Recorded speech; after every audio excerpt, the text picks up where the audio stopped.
Hola a todos y bienvenidos a un nuevo episodio de MIP. Hoy nos embarcamos en un viaje apasionante a través del tiempo para explorar un capítulo crucial en la historia de Uruguay, la Revolución Wilsonista o el Golpe de Estado de 1970 y algo creo que era... Ay, ya me olvidé. Un movimiento político y social que marcó un antes y un después en la lucha por la libertad y la democracia. Acompáñanos en un recorrido de unos poquitos minutos para descubrir quién era Wilson Ferreira Aldunate, o como yo siempre le digo, Alunate, el líder que inspiró a miles y cómo su legado sigue resonando en el Uruguay actual, pero de manera muy atenuada.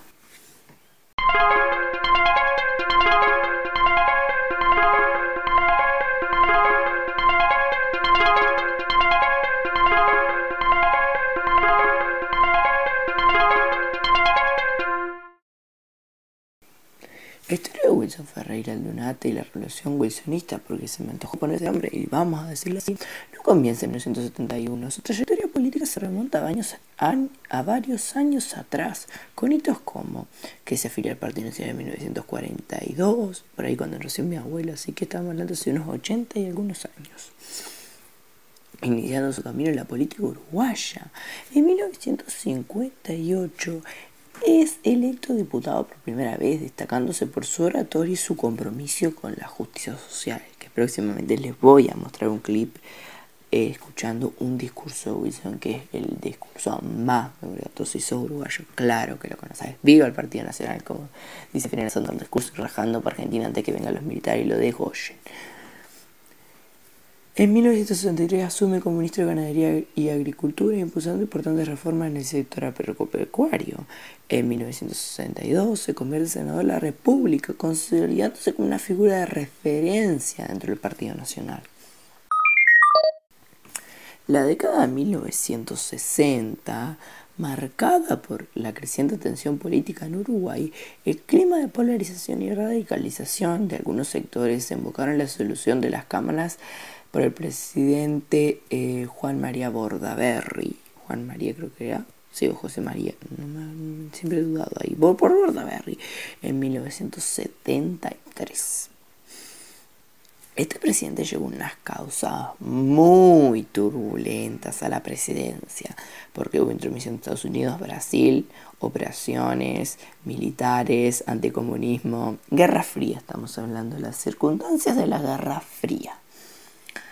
En este caso, hablando de las circunstancias de la Guerra Fría, sucede que,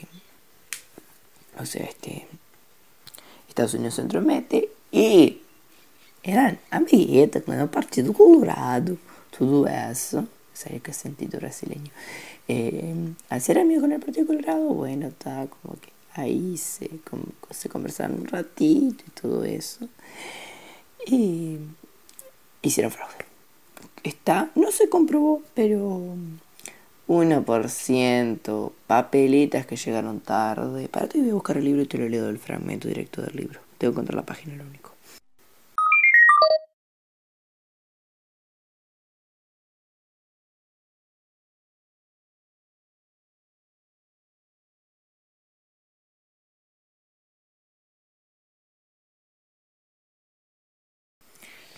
Este es el libro La cacería de Wilson de Graciano Pascal. Es muy buen libro. Hizo que lo doy por la mitad, pero me motivó a empezar este episodio. Empiezo a leer. El temor a una victoria electoral del Frente Amplio se exageró hasta la caricatura por parte de la empresa encuestadora Gallup, de origen estadounidense, que luego de aquellas elecciones desapareció del mercado local de las encuestas políticas. La realidad era muy diferente. La única fuerza política que podía disputar palma a palma al gobierno del Partido Colorado era el Partido Nacional. Los partidos de izquierda en las elecciones previas de 1966 apenas habían obtenido 10% de los votos, agrupados ahora en el Frente Amplio. No tenían posibilidad de triunfar en un sistema político que a lo largo de todo el siglo había exhibido una gran estabilidad. Seguramente, la inquietud de las elecciones de 1971 habían generado en Brasil, cuyas fuerzas armadas llegaron a planificar una posible invasión ante un resultado electoral adverso al oficialismo. Plan 30 horas. se debía a la posibilidad de la derrota del Partido Colorado, pero no con manos del Frente Amplio, apenas consiguió el 18% de los votos, sino con la gran paridad con el Partido Nacional. De hecho, las reelecciones se resolvieron por el 0,8 de los votos, diferencia mínima que incluso quedó en entredicho por la sospecha de fraude, que llevó al Partido Nacional a impugnar las elecciones ante la Corte Electoral. El Partido Colorado, que presentó la fórmula Bordaberry-Sapielli, Valle-Hernán Rodríguez, Vasconcejo Flores Mora, obtuvo el 41% de los votos. El Partido Nacional, con la fórmula Wilson, Carlos Julio y Aguerrondo Heber, recogió el 40,2% y el Frente Amplio, que presentaba la fórmula Sereni-Crotogni, el 18%. El candidato más votado resultó ser Wilson, con el 26,5% del total de los votos, contra el 22,5% de Bordaberry. Pero la victoria finalmente correspondió al Partido Colorado, ya que el sistema del doble voto simultáneo que rigió la reforma constitucional de 1962 permitía a los partidos sumar los votos emitidos a favor de cada candidato postulado bajo su lema, entre paréntesis, Partido Colorado, partido político, lo agrego yo. El resultado tan estrecho se debió a la inmigración de votos del Partido Colorado al Frente Amplio. Siempre el Partido Nacional mantuvo estable su votación de las elecciones. De 1966, 40,3. El Partido Colorado descendió del 49,3 al 41%. Abro paréntesis acá y aclaro. Hoy en día, si no tenés el 50% de los votos, tenés sí o sí que ir a balotaje. Tengo entendido de eso. Y arreglaron eso porque antes se votaba todo, intendente, diputado, senador, todo se votaba en la misma elección. Ahora se vota con esa reforma constitucional que lo impulsó la Calle Vieja, como le digo yo. No, Sanguinetti. Sí, en el año estaba gobierno Sanguinetti. En eso está. Eso es como más o menos mi explicación. O sea, ahora tú vas y votás primero poder central, o sea, poder legislativo y poder ejecutivo, y después votás intendencia y municipio. Que hay que tener en cuenta eso, que mucha gente capaz que desconoce.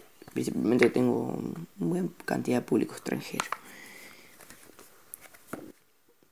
El Partido Nacional denunció entonces lo que a su juicio fueron diversas irregularidades que influyeron en el resultado final adverso a sus intereses. La diferencia entre los dos principales partidos fue apenas de 12.802 votos, un total de 712.766 sufragios emitidos. En aquella elección, además, se votaba un proyecto de reforma constitucional que permitía la reelección presidencial, y sus partidarios incluían en el sobrevotación la papeleta de Jorge Pacheco Areco, para el caso de que triunfara la reforma. Esta circunstancia generó confusión en algunas mesas en el momento del recuento de los votos, ya que según los denunciantes, en algunas mesas se atribuyeron al Partido Colorado algunos votos que en rigor eran para el régimen proyectado. En particular, la denuncia hacía referencia a lo sucedido en algunas mesas de Paso Carrasco y Juanicó, donde la participación llegó al 100%, algo que absolutamente fuera de lo común, ya que el promedio fue de 91%. Y en otras de Manga, donde hubo más votos que votantes. Ay, mamita. Otra irregularidad denunciada tuvo que ver con el centenar de urnas que llegaron al cilindro municipal, hoy creo que es donde está la Arena, si no me equivoco, con 70 días de retraso respecto del resto, sin candado o abiertas. Estas urnas, sin embargo, se mezclaron con el resto. supuestamente hay que tener otro tipo de condiciones, o sea, no era la mejor forma de actuar en ese momento, sino que había que tenerlas por aparte, o capaz que hasta anularlas o anular todas las elecciones. Yo, dado este contexto, yo anulaba las elecciones y agarré y buscaba otra forma de hacer fraude, siendo el gobierno central, pero bueno.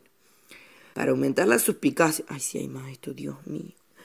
Luego, proclamado el resultado electoral, el presidente Pacheco Areco firmó decretos que incluían beneficios a los miembros de la Corte Electora, entre los cuales unas retribuciones especiales y habilitación a importar automóviles exentos de impuestos. Qué caldo que se estaba armando. Imagínense, era previo a una dictadura. Por Dios. En vista de estas irregularidades, el Partido Nacional pidió que se anularan los circuitos donde se había comprobado tales situaciones. En este caso, acompaño esa idea del Partido Nacional, que hubiese sido buenísima. La Corte Electoral no acompañó este pedido en una votación dividida, en la que el representante blanco Sigifere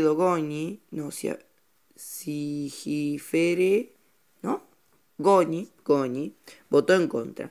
El Partido Nacional promovió su destitución en la Asamblea General y el gobierno entrante, el presidente Bordaberry, lo designó embajador en Japón. Ay, que me juzgue. Igual también lo mandó a la otra punta del mundo.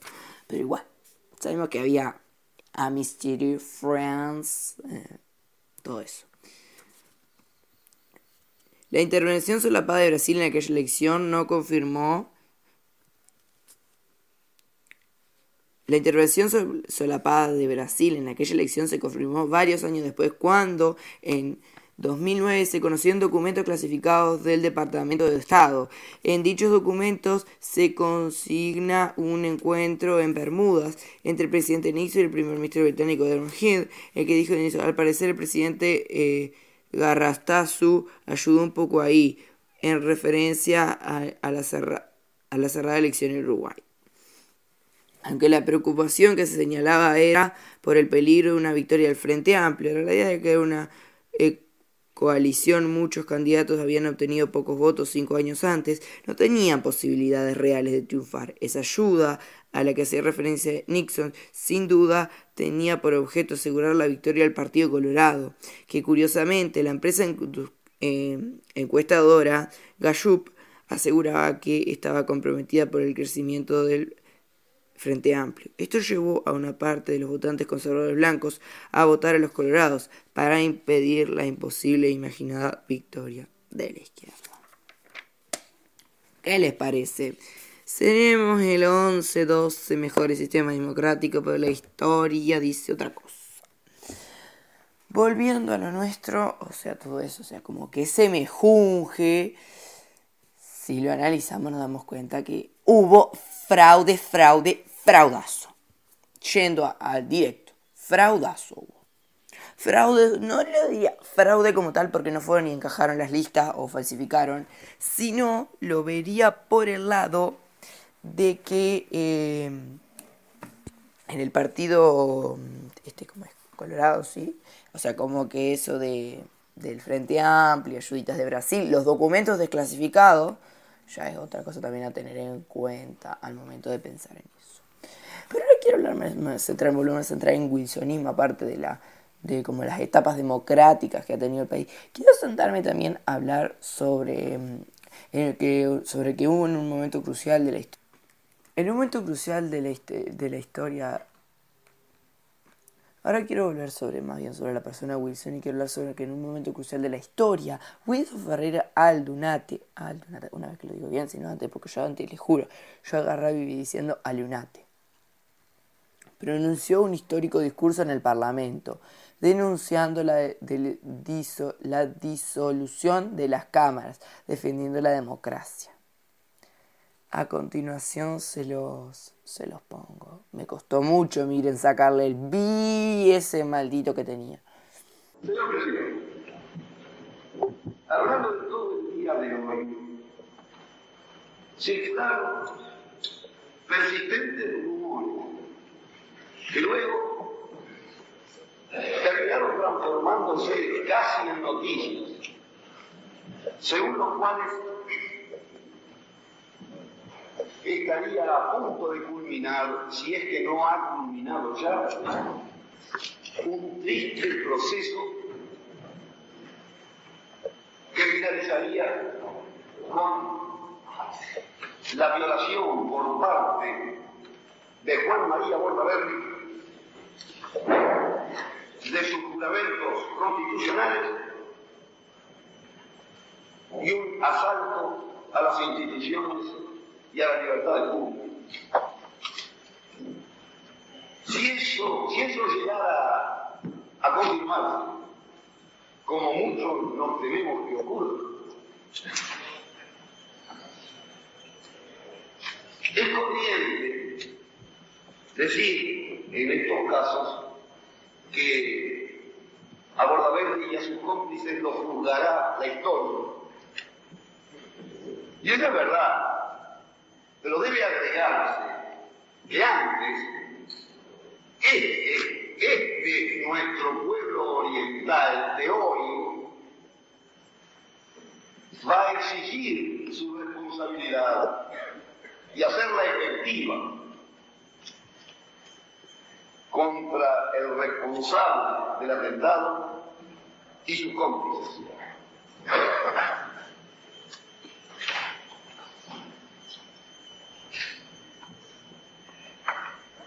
Si esto llegara a confirmarse, nuestro partido nacional, se considerará en guerra contra el señor Juan María Bordaberry, enemigo de su pueblo. Los señores senadores me permitirán que yo, a pesar de que la hora exige emprender la restauración republicana como una gran empresa nacional, me permitirán que yo haga una invocación que me resulta ineludible a la emoción más intensa que dentro de nuestra alma alienta. Me perdonarán que yo, antes de retirarme de sala, arroje al rostro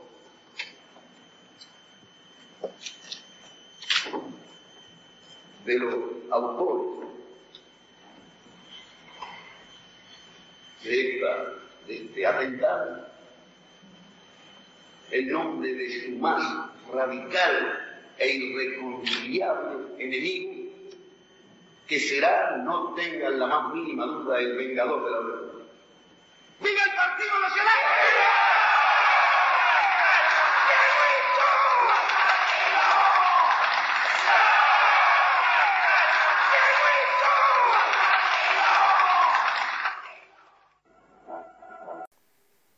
Ahora quiero descartar más o menos, creo que algo así lo que decía, por lo que logré extraer. Señores senadores, no nos vengan a hablar de legalidad, no nos vengan a hablar de constitución, porque la constitución la han pisoteado ustedes, porque la legalidad la han pisoteado ustedes, y porque el pueblo uruguayo está harto que se les mienta y que se les engañe.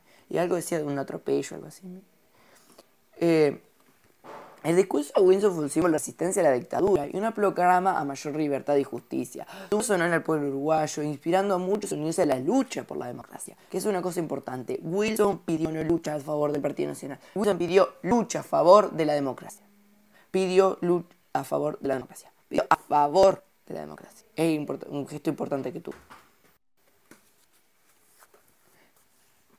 Pero también quiero hablar sobre Wilson, sobre también como que fue realmente, aparte que le arrebataron la presidencia, defendió unas ideas muy claras y buenas.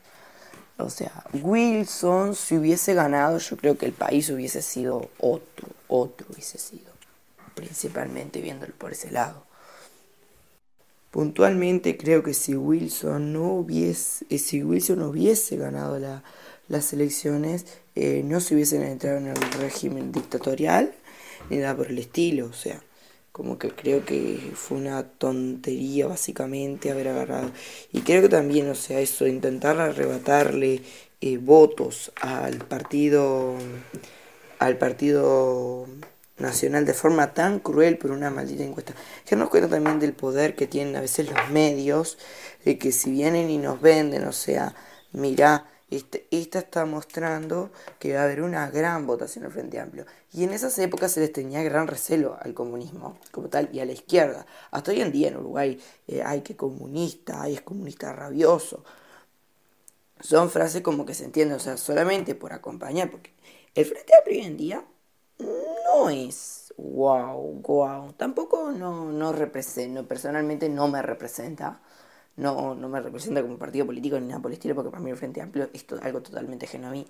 Pero hay que tener en cuenta que el Frente Amplio en aquella época no tenía poder tanto como lo tiene hoy en día, porque el Frente Amplio vos agarrás y le haces un discursito bien hecho, vas y le haces y te votan. Pero a comparación de aquella época te alcanzaron, como les conté recién, 18.000, no, 18%.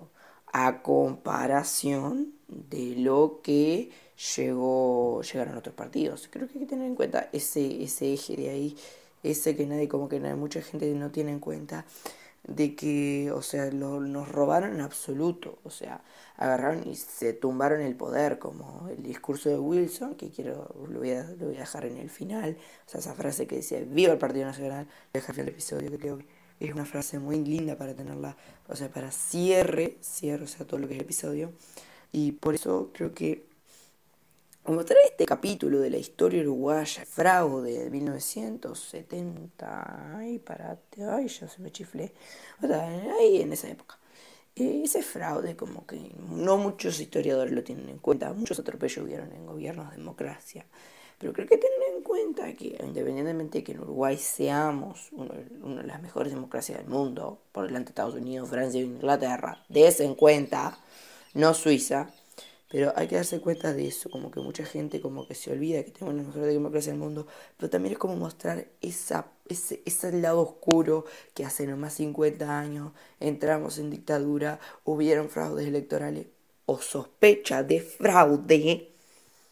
Creo que hay que tener en cuenta eso, como que creo para cerrar esto, creo que hay que decir, somos uno de los mejores, somos uno de los mejores, somos los mejores de América Latina y de América por detrás de Canadá, y decir, hasta hace poco dábamos vergüenza. Muchas gracias por escuchado esto y esta frase para cerrar el episodio. En nombre de su más radical e irreconciliable enemigo, que será, no tengan la más mínima duda, el vengador de la verdad.